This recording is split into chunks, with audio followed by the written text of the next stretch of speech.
Hey YouTube, it's Will from Will Velvin. This is my 280th weekly update. 280 weeks. God, it's a lot of weeks.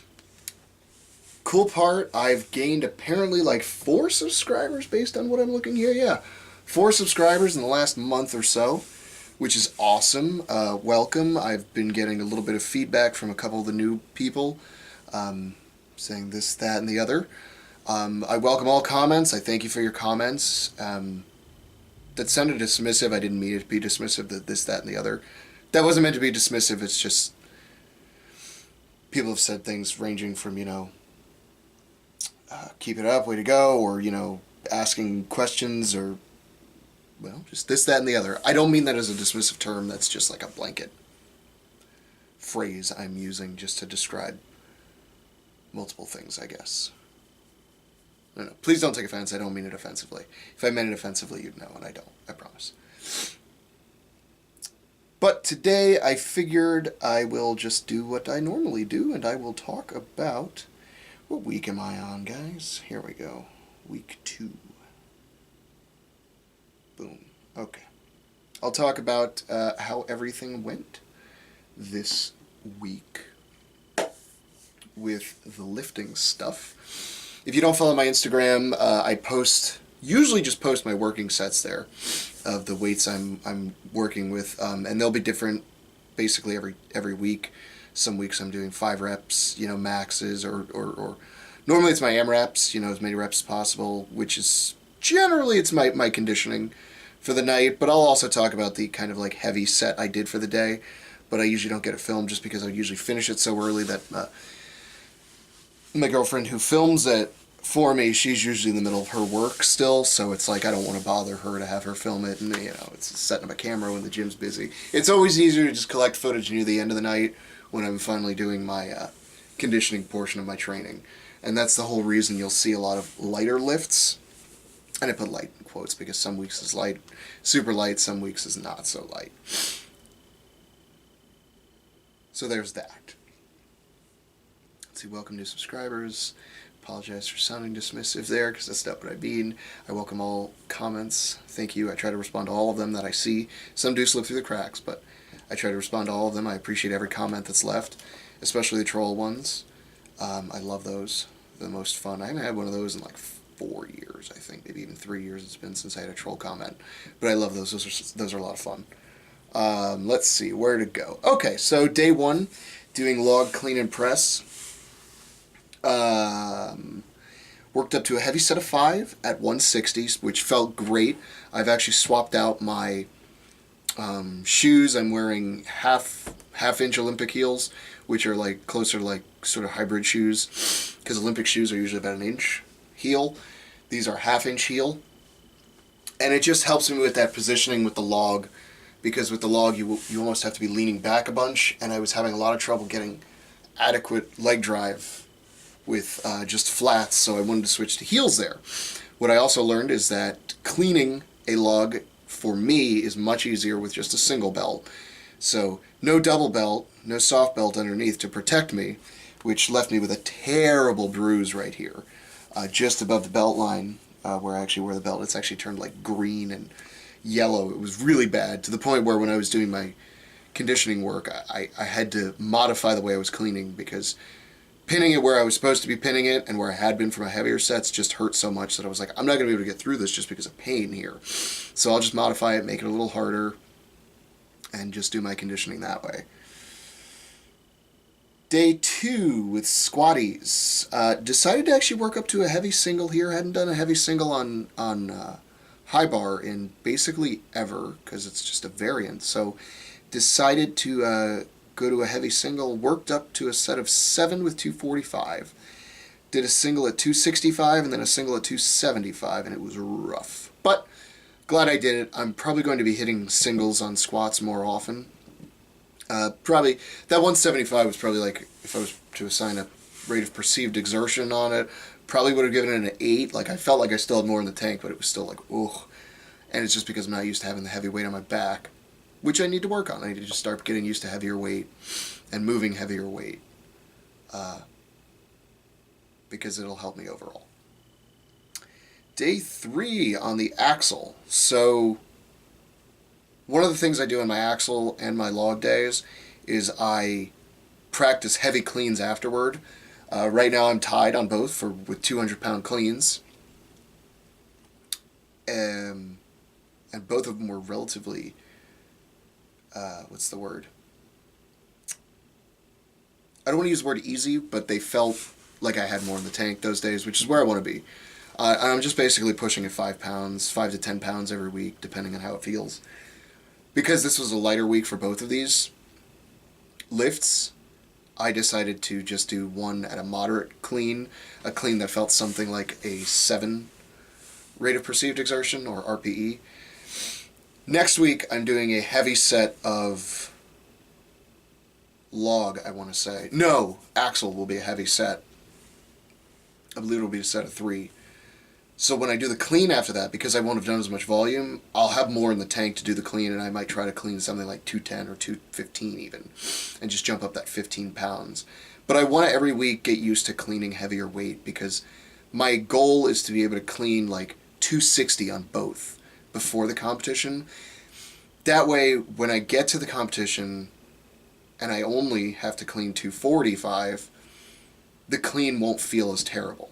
If I only waste like 10% of my energy doing the clean, it'll give me a much greater chance of actually hitting that weight. One of the other things I'm working on the axle right now is actually resting the axle on that clean shelf right here. That's formed when you're holding a barbell right here. Mostly resting like right on the clavicle, and then just on that shelf right here that forms when you make a clean rack position. When you make a rack position, and you're holding it in a rack position, not clean, but rack position. Worked on that on the axle on whatever day that was, and it helped immensely with my push press.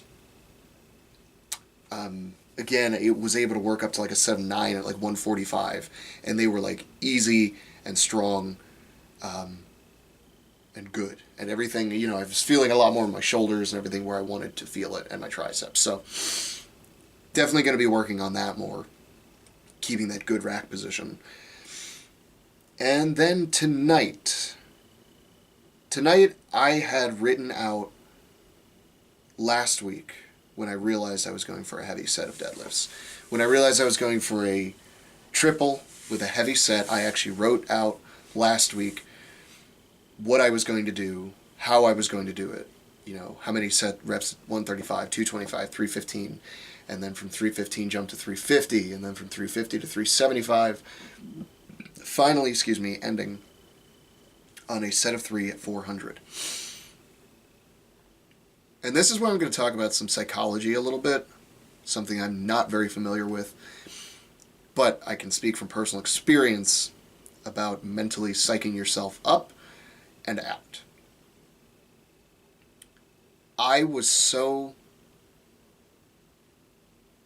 concerned and afraid of failing this set that when I actually went for that set of 400, everything that was going through my head ended up fucking me. I didn't fail. I actually got all 3 reps. But when I looked at them afterward, my form was unacceptable. And that's the bottom line. It wasn't that it was like, oh, well, there was a little bit of this. It was unacceptable. Now, if you go to my Instagram or watch my 2 video, I will post it on Wednesday.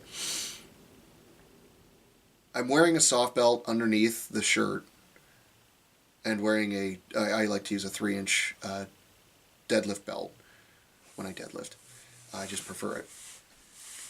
Because of the soft belt, it looks way worse than it is. It looks like it should be like given a score of like a 1. But the reality is it's not as bad. The soft belt makes it look worse because the soft belt has splints in it that try to keep it like this. So what happens is, if you round just a little bit, the splints snap, and it makes it pop out and look like this, when the reality is it's only like that. You know what I mean? So really it should be here. We should be, neutral to flat. I kind of went there, but it looks like I went to that. Still unacceptable. but I was so fucking concerned with not failing that I ended up psyching my own self out, and it got in my head so bad. I've never injured myself on deadlift, ever. I injured myself on a squat. That's where I actually really got injured. Which, as you see, I'm very apprehensive with doing squats anymore. I still do them, obviously, and I do them to the best of my ability, to the best depth I can possibly create, but it still gets in my head when I do them. Sometimes I'm very nervous about it.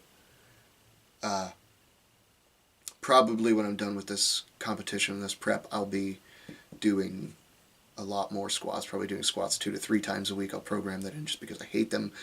I still hate them. I'm still relatively bad at them, especially high bar. But I want to get better at them because I feel like it's going to help me overall if I just get better at them. But I wasn't worried about hurting myself. I was worried about failing. I just didn't want to fail. And I spent all week psyching myself up about it, psyching myself up, to the point where I had, like, it sounds like, I don't want to, like, sound like a drama or anything, but, like, I was sitting at my desk at work thinking about this lift today, and, like, I was starting to get, like, my heart started beating faster, and it was like that mix between, like, excitement and, like, butterflies in the stomach and fear, because I'd never done this weight before. I've never even pulled over 400 or 400 at all for more than one. The best I ever got in my life was pulling 400 plus for singles. So pulling 400 for 3 was a lifetime PR. Getting back to this kind of weight, earning my way back, and it just, I ended up psyching myself out. And it's unacceptable.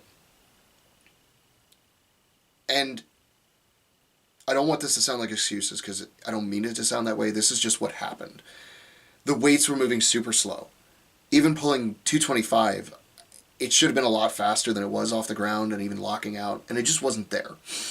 And I think part of this is my choice of accessories yesterday. After the cleans and stuff, I decided to do a bunch of pull-ups and things like that and work my upper back a little more. And the reality is I probably should have chosen something just a little bit different since I was going heavy today. But it is what it is. And then a good indication of how strong you are going to be on a certain day is, like, where your grip is at. And my grip is really fucking good. Like, I'm not cocky or confident about a lot of things when it comes to lifting, but when it comes to my grip, I'm very cocky and I'm very confident because it is that good. And a plate pinch with, like, 2 25-pound plates is nothing to me. Like, I can grab 2 25-pound plates and just hold it for basically as long as I want. It's when I do farmers, the issue has never been the weight in my hands. My hands have never been ripped open by farmers. With 230 pounds, 200 pounds, I've never felt it. It's nothing in my hands. What fucks me on farmers is always just the rest of my body having trouble picking up a particular weight. So, I mean, like, if you know anything about grip strength, they have, like, the Captains of Crush grippers. I've closed a 250 before for, like, 2. Which is not, like, world record status, but for just, like, random amateur dude, that's, honestly, I've met very few people that can do that in my circle. And tonight my grip was shit, is a long story short here. I grabbed 2 25-pound plates to slide them off, and it honestly couldn't even hold it for more than 3 seconds. Like, it was like 1, 2, oh shit, I'm dropping them. So my grip was shot, so obviously I was a little weaker tonight, but I was so goddamn concerned with getting that weight and getting those reps. I threw everything out the window and just went for it, and I got them, but I'm not proud of them at all. And it's something I have to work on. And I will work on it. And it's in the near future, hopefully I will be putting up a video of me doing somewhere around that weight with a lot better form. You know, form I can give something like 8.5 out of 10 to. But it's just a learning experience. I needed it. I'm glad I got the reps. And moving forward, I will be doing my very best to make it cleaner. And it's just more stuff to work on. There's always something to work on, which is a beautiful thing. And it's all on me. which is also a beautiful thing. I think a lot of people don't want things to be their problems, and that is the most illogical thing, because if nothing is your fault, you can't do anything about it. This is 100% on me, which is beautiful, because there's something I can do about it. So, I'm still optimistic moving forward. I'm not injured. I wouldn't say I feel better, but like I don't feel any worse for wear. Waiting for the soreness to kick in tomorrow. We'll see what happens, where it actually kicks in. And you know, after I pulled those shitty 3 reps, I went back and I was doing my rep work. And I always try to do my rep work with no gear, which in the case of deadlift means no belt, no mouthpiece, no straps. Pulled hook grip and managed to get 4 at 320 for my first set of AMRAPs. They were slow, just like everything was tonight. But they looked a lot better. Those were like 9 out of 10 reps in terms of rating. So, a little bit more long-winded tonight, but it's an exciting night. And I'm actually doing a competition next weekend. Next Saturday, I'll be at Ace Cafe in Orlando, where we're doing Orlando Strongman 2. I love paying $90 for a t-shirt. No, I'm kidding. But you know, at the end of the day, like, you pay $80 sometimes to enter a competition, and all I can guarantee myself is that I'll have a t-shirt when it's all over. But this one's actually pretty fun. They've got some fun events. They've got like a hammer hold for time, which I've done very little prep for this competition, just because Miami's is my focus. This one's really just a fun show because they've got cool events. So they've got the hammer hold for time. Then they've got he's calling it the full Styrker event, which is full strength in Icelandic, I think? One of those Norwegian-esque languages. I think that's Icelandic. And it's essentially a Husafell load up to your hip height. Starts at 200 for my class, which I know I can do all day, because I was doing a 200 sandbag, like to here, to like my belly button, so sandbag's way harder than a actual Husafell, but I didn't have a Husafell to train with, so I just did that. Then he's got a tire flip and a car flip, which I don't know how that works, but I'm going to try to flip the car. That'd be cool. It'd be really cool if I could actually flip the car. I honestly feel like I'm going to have a harder time doing the tire than the car, because the car has a handle, so I can just kind of like lean into that bitch and just shove it, whereas a tire, it's super low, and they can be challenging. But I did do a couple tire flips in anticipation for that. And then he has a truck push and pull. Unfortunately, not a harnessed event. I've always wanted to do a vehicle pull with a harness. Have yet to come across that opportunity yet. But I did some heavy sled drags to be prepared for that a little bit. And then, what's the final event? I feel like there's one more that I'm missing. Oh yeah, stone press. I don't think this is going to be the competition where I finally don't zero a pressing event, but God knows. It's like a 193-pound stone to the chest, and I think the way he's running it is you don't have to do the full lockout, just getting it above your head. So if you get it like here, I think they're going to count it. Not exactly sure on the rules. Either way, I'm going to give it my best shot. I'll throw on equipment and see if, who knows, maybe I'll be able to do a layback press with it and actually get it. That'd be really cool. But again, this is just a competition for fun. I'm not looking to prove anything at this particular competition. It's literally just like this looks like a really fun one to do. That's not going to destroy my life and ruin my prep completely, that kind of thing for Miami. So that's where we're at. I apologize for the super long-winded one. Had a lot to talk about tonight. I am definitely going to work on making these shorter. I'll figure out some sort of way to make them a little bit shorter. I'll probably just kind of stick to the script a little more. But I just had a lot to talk about tonight. So thank you as always for watching. I feel so bad about the way I described the people commenting. And I don't know why I feel that way. Because I clearly I don't mean it to be offensive. And I don't want it to come off that way. But if it does, I don't mean it to be, I promise. I appreciate everybody, the new followers, the new subscribers, the new commenters. I love getting comments from everybody. Please don't be shy. If you have any questions, comments, concerns, or worries, lay them out there. Let's have a conversation. This is slowly turning into the kind of channel I wanted, which was basically a long vlog for me, slash training record, and finally starting to move towards that inspirational part for people to see that just because you have a zipper, it doesn't mean that you're useless or weak. You can be strong, you can kick ass, you can, deadlift 400 for 3, even if it looks like trash. So the moral of this week is don't psych yourself out. And if you do, then what's your excuse?